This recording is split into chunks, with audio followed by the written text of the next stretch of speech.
এইবার কৃতকাজ এবং যান্ত্রিক শক্তির পরিবর্তন, এটাতে একটু আসি। কৃতকাজ এবং যান্ত্রিক শক্তির পরিবর্তন দেখো, যান্ত্রিক শক্তি মানে কি? যান্ত্রিক শক্তি মানে কি?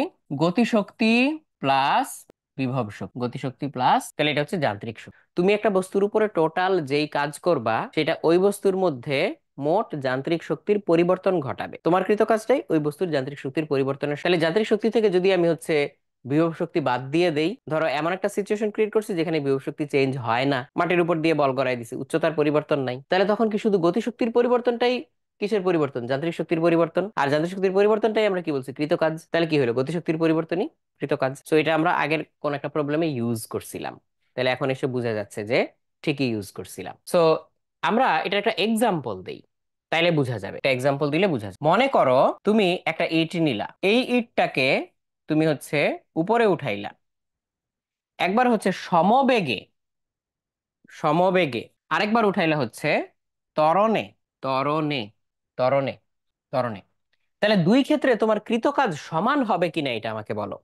এই ক্ষেত্রে কৃতকাজ হচ্ছে আমি ধরলাম W1, এই ক্ষেত্রে কৃতকাজ ইকুয়ালস ধরলাম W1, আর এই ক্ষেত্রে কৃতকাজ ইকুয়ালস ধরলাম W2। এই দুটার মধ্যে কোনটা ছোট কোনটা বড় তোমরা এবার ডিসাইড করো, তোমরা ডিসাইড করে আমাকে বলো। Right, very good, very good. যারা যারা বলছো W2 is greater than W1, তাদেরটা ঠিক আছে। কেন? কারণ এখানে বেগ বাড়ে নাই, এখানে বেগ বাড়ছে। এখানে উচ্চতার পরিবর্তন যদি h হয়, উচ্চতার পরিবর্তন যদি h হয়, এখানেও উচ্চতার পরিবর্তন বলতে বস্তুটা যদি বিন্দু বস্তু না হয় বিস্তৃত বস্তু হয়, তাহলে উচ্চতার পরিবর্তন বলতে ওর ভার কেন্দ্রের পরিবর্তনটা বুঝায়। কিসের পরিবর্তন বুঝায়? ভার কেন্দ্রের পরিবর্তনটা বুঝায়। সো ভারকেন্দ্রের পরিবর্তন দ্বারা, মানে ভারকেন্দ্রের সরণ দ্বারা কৃত কাজ, এটাও আমরা করব পরের ক্লাসে। আগে এগুলো একটু ভালো করে বুঝে নেই। তাহলে এই এইচ হচ্ছে ওর ভারকেন্দ্রের সরণ, কারণ বিস্তৃত বস্তু বলছি, বিন্দু বস্তু হলে তো পুরো বস্তুটাই বিন্দু, আর এটা তো বিস্তৃত বস্তু। তাহলে সরণ বলতে বা এইচ উচ্চতা বলতে কি, কোনটাকে বুঝবো? ওর ভার কেন্দ্রটাকে সরাইছি আমরা। ভার কেন্দ্রের, ভার কেন্দ্রের সরণ। ওকে, তাহলে এই কেসে আমার শুধু স্থিতিশক্তি চেঞ্জ হয়েছে, সেটা কত? mgh।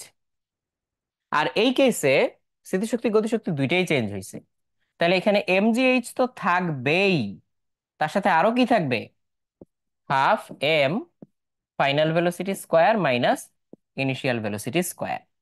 তো এখানে ইনিশিয়াল ভেলোসিটি 0 হইতেও পারে, নাও হইতে পারে, ফাইনাল ভেলোসিটি অন্য কিছু একটা হইতে পারে, ইভেন উল্টাও হইতে পারে, ইনিশিয়াল ভেলোসিটি বেশি ছিল, ফাইনাল ভেলোসিটি কম, তখন ওইভাবেই হিসাব করব, ওইভাবেই হিসাব করে যা হয় তাই হবে। শেষ, বুঝতে পারছো? ওকে, তাহলে আমরা এই ফর্মুলাগুলা খালি মাথায় রাখবো, যে যখন ও সমবেগে উঠবে তখন শুধু বিভব শক্তির পরিবর্তন হচ্ছে, আর যখন ত্বরণে উঠবে, ত্বরণটা নেগেটিভ হইতে পারে, নেগেটিভ ত্বরণ মানেই মন্দন। ফর্মুলা এইটাই, খালি ভ্যালু বসানোর সময় তখন হচ্ছে প্লাস মাইনাস কিছু একটা বসবে, বসে একটা রেজাল্ট আসবে। এগুলো আমরা সবই দেখবো।